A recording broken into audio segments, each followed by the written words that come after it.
9 million acres of forest, 1,700 miles of continuous shoreline, 4,300 lakes, 12,000 miles of streams, more than 300 waterfalls, 15 counties, 2 time zones, and 1 area code. Welcome to the Upper Peninsula. Welcome to 906 Outdoors.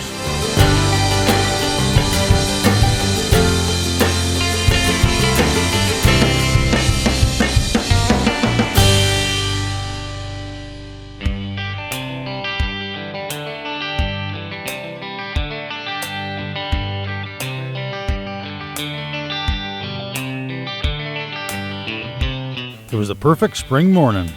Sunshine, no wind, quiet. Even the bugs seemed to leave us alone. The kind of morning you wish could start every day. Yeah, that fish was not bedding. That's done spawning down. I was back on the water with my good friend and fishing guide, Mike Mladenik. If you remember, Mike is where I got my start in the TV business. There's always a couple things I can count on when hopping in a boat with Mike. I always learn something new, and I've never been in a boat with them when the fish weren't biting. Nope, he got off again. Today we were after post-spawn smallmouth, and as usual, finding and catching them was not a problem. That didn't take very long. Oh yes. Light bite. Fooled him. He thought he was eating a crayfish, but instead he got my little wacky worm. You take fish like this all day long.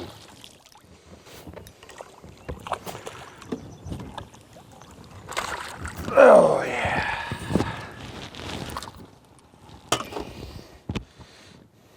Beautiful river smallmouth. Go back and get a bigger one. What they're doing is these fish are all completed spawning, and they're not very far from their spawning areas because they're feeding on crayfish. And this wacky worm, you see, it's kind of like a green pumpkin with some gold flecks in it. It might not look like a crayfish to you or me, but basically we're imitating a crayfish with these colors. And a lot of these light bites, it's not that the fish don't want to hit it. If you watch a smallmouth, when they attack crayfish, it's just a short little nip, nip, nip, nip, nip. You don't want to give the fish too much time because then they can swallow the bait, but you don't want to set that hook too quickly because then it just turns the fish right off. It's one thing nice about this river fishing. I don't need a big, expensive boat. You could do it in a canoe if you got a nice boat too. It's accessible to so many people. It's nice to catch those big giant fish in the Great Lakes, but a lot of people just don't have the boat for that kind of fishing. Showed you as I rigged up this wacky worm, the advantage to this O-ring, see how it slid back up the line with that fish.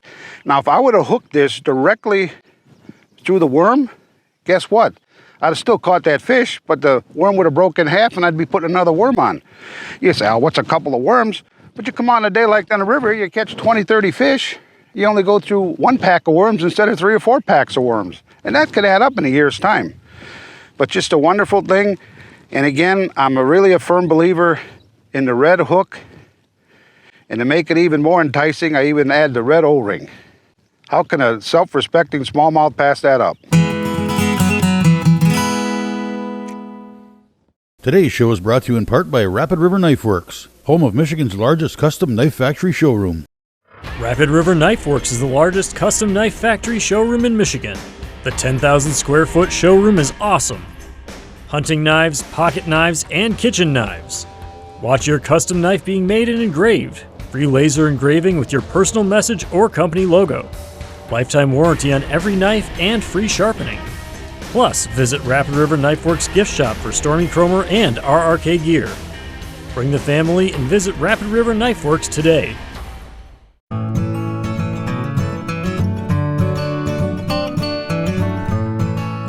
Today we're dealing with smallmouth. Spawning is completed, so we're looking at post-spawn fish. People say, well, so you get in a post-spawn, whether it's smallmouth, walleyes, or whatever, those are hard fish to catch. They're not easy fish to catch, but they're very catchable fish if you learn how to fish slow. Biggest problem most bass fishermen in particular have is they want to do everything fast. That's good when the fish are active and aggressive, but right now we're dealing with the post-spawn. I've been catching a lot of fish, but you gotta learn to fish slow. But then people say, ooh, they're biting real heavy, and that's a mistake that's made by a lot of fishermen. All of a sudden you catch 3, 4 fish, Okay, I start speeding everything up. No, if anything, after you catch 3, 4 fish, I start slowing down because I just caught all the fish that are active right away. Sometimes you go into a spot, there might be 10 fish in there. Bang, bang, bang, you catch 3 or 4 right away. So that's good.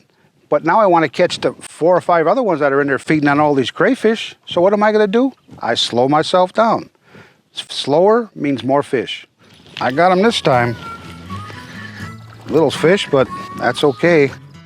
Not that small, but when you're used to catching 4 or 5 pounders here every day, it's...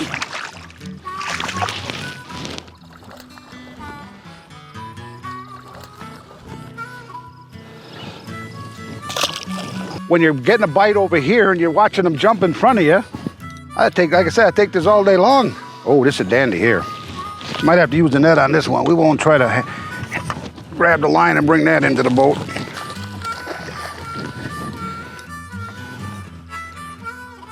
Oh, yes. That old wacky worm that I'm telling you, get over here. Hard to beat it.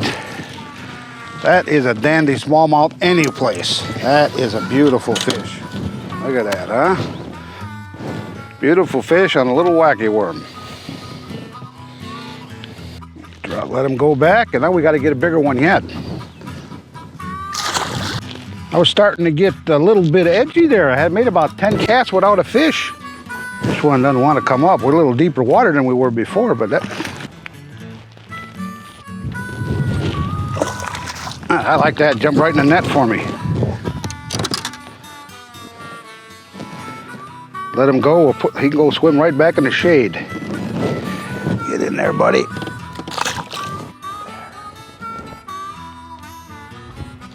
Little guy. And again, look at that wacky worm. Goes up the line. Unhook the fish. I must have caught 10, 12 fish on this same worm. Oh, yes. Ooh, this is a nice fish. That's one thing, when they hit these wacky worms, you don't know if it's a big fish or a small fish, a light bite, and this is a pretty good sized fish. Oh yeah, big wide fish. I like it.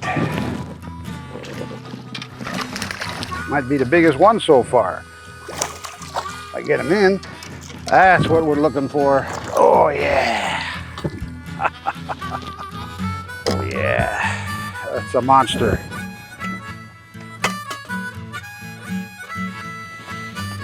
Nice wacky worm. Did away that hook. Slides up the line and I can use it again. Beautiful fish. Everybody likes to catch fish, but let's face it, everybody likes to catch a big one. I always recommend to my clients, even if we're catching a ton of fish with a wacky worm, we always got at least one rod rigged up with a topwater bait. So a lot of times, you get some of them soft bites, or even you see a boil and you know there's a fish there. Boom, you throw the topwater bait and you got a pretty high percentage chance to get it. And another thing is, sometimes it can go work both ways around. If I'm fishing with a topwater bait and I'm missing a lot of fish, then I throw the wacky worm there and I catch the fish too. So keeping that in mind, it's good to have a topwater bait and soft plastics very accessible to you at any given time. Oh, that's the part of topwater fishing that you just got to accept. You don't catch them all. Got that one. That don't happen a lot. I got lucky this time. Usually when they hit a topwater bait one time, that's it. If they miss it, he wanted that thing. And you know what? There's more crayfish coming out of that one's mouth too. Nothing like a smallmouth on a topwater bait. Especially a nice fish like this too. Oh yes. That makes the whole day. That's a beautiful fish. Topwater smallmouth. Don't get no better than that. That one hit that topwater bait right away. I love it. Oh yeah. Oh, that's a good fish. That is a good fish. Now you're never going to get this topwater bait out of my hands the rest of the day. I can see that. That's a pig. Topwater smallmouth. There's been a lot of days on the water with a topwater bait. I might not catch the most fish of the day with a topwater bait, but a lot of days you catch the big fish of the day with a topwater bait. All you gotta do is get them into the boat. That's the problem. It's definitely the biggest one so far today. Oh, yes. That made my whole day for sure. You gotta use your pliers with this. That is a nice fish anywhere. Topwater smallmouth.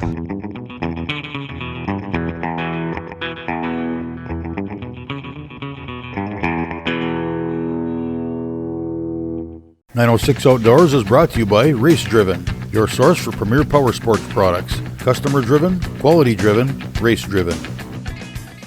Get in touch with your adventurous side and find your drive with Race Driven. As an online retailer, dealership, and manufacturer, we can provide power sport enthusiasts with virtually any part or accessories for ATV, UTV, and motorcycles. Providing a variety of services including manufacturing, prototyping, and powder coating, Race Driven gets it all done right in Escanaba. Our highly experienced team will find you the best products to maximize your performance and keep you safe. Customer driven, quality driven, race driven.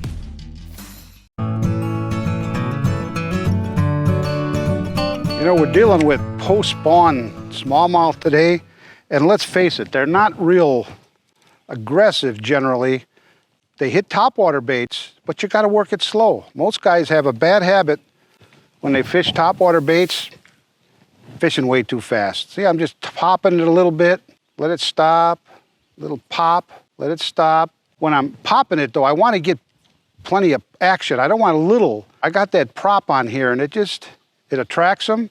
And the other important thing is this particular bait, this little hubs chub I got, when I stop it, it's sitting vertically in the water. They're attracted to it. They see that drop. Sometimes I just itch it a little bit like that, and then they come up and they hammer it. I've also got hair on here.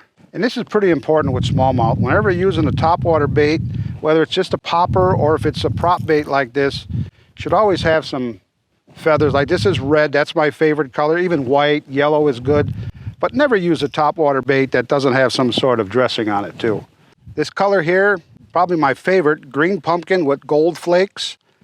This one, watermelon red. It's basically watermelon with red flakes. Beside working on the river here, I can catch bass with this color. I don't care if it's a clear lake, stained water lake, real dark water. Another color that works real good is if you're on any kind of stained water, whether it's a river or a reservoir, anything with copper in it. Drop it in the water, really shimmers, and people say, okay, why are these fish hitting that? That doesn't look like anything. Whenever you're using these type of baits, you're imitating a crayfish, whether you think so or not. Obviously, these do not look like a crayfish. You're throwing it tight to the shoreline. It's dropping very slow. And when a bass sees this, basically in their mind, they're assuming that that is a crayfish. But sometimes the more flake that you have in stained water, the better off you're going to be. If I'm fishing on a clear water lake, I might use something, I don't have any right here right now, but say just plain watermelon or plain green pumpkin without the flakes. So in clear water, you don't want the flakes, but in the stained water, you want to make sure you have these flakes.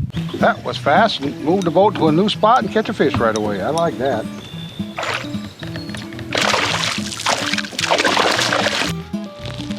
You might have to change color worms just to use something different because I'm sure I ain't losing them. Nice fish. I watched that fish come up and grab it, miss it. Now, I'm not saying for sure it was the same fish. It could have been another one. All I know is, whoa, quick release. And that's something. He hit that top water bait twice. He wouldn't commit to it and throw that wacky worm in there and got it right away. Crayfish coming up. The more I fish, I've been fishing for a long time, let's just say that. And I love it more every year. Things like this makes it all worthwhile. Nice little fish. That's another one up. Crayfish coming out of its mouth again. That's about the 5th fish. I've seen pieces of crayfish. We're dealing, these fish are in a post-spawn. They've already spawned out. And everybody thinks that after spawning, these smallmouth just take off, they go down to deep water. No, they don't, because they're spawning around these rocks. These rocks are loaded with crayfish. So there's no need to panic when you're in post-spawn. It could be the fantastic fishing. If you can find some areas where you have crayfish, the smallmouth are on the feed. There we go. Either that's a big fish or he's real spunky. Oh, I love it. Whoa!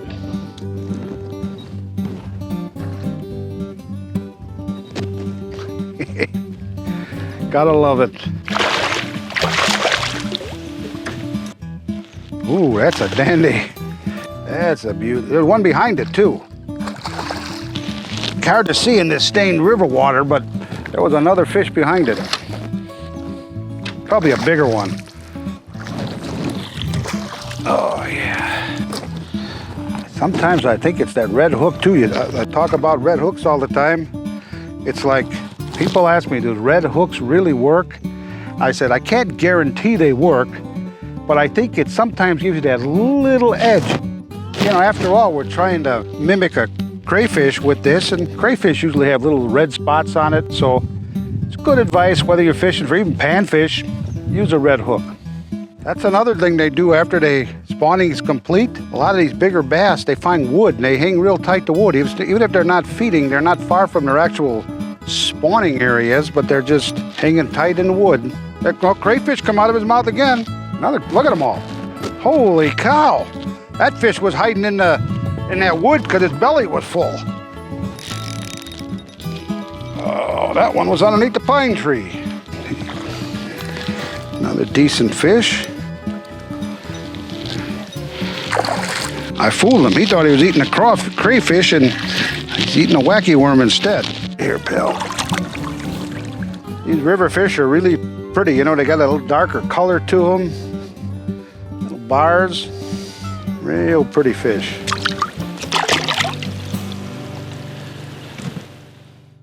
.906 Outdoors is brought to you by Cooking Wild Seasonings. Make it fresh, make it yours.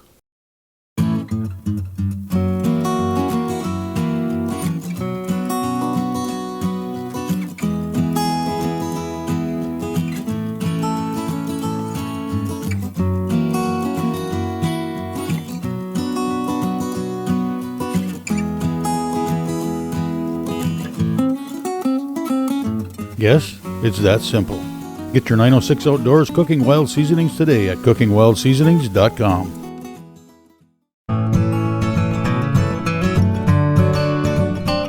When we think about fishing, we usually picture ourselves sitting in a boat, maybe even a canoe. In recent years, sport fishing from kayaks has become very popular. They're easy to transport, easy to launch, easy to manage on the water, and offer a stealthy means of sneaking up on easily spooked fish. Well, just about any kayak will do. You'll find a variety of boats designed specifically for the sport of fishing. This is what you call a sit-on-top, which is, to me, the safest kayak there is. The drawback on them is they're probably the heavier of the kayaks that you want to drag around. But as far as they use these on the oceans, they started out with this model, in fact, was designed by scuba divers. They put their tanks in the back and went out, and they're fairly easy to crawl in and out of. They can take a wave, and actually they have sculper holes, which the water can go right out. So it's like a floating dock out there. They're what you see on the ocean. It's the number one deal going. I love them. You can sit side saddle, feet dangling off the side. They're really a nice unit, no doubt about it. So what I do is try to keep as much quiet up front, kind of keep it as clean as I want, because you don't want your fly line getting wrapped around too much. Usually if I'm trolling, I'll use this setup right here. Otherwise I'll take it off and clear my front deck and just go without the rod holders to be a little easier on everything. Should have a paddle leash. They really come in handy.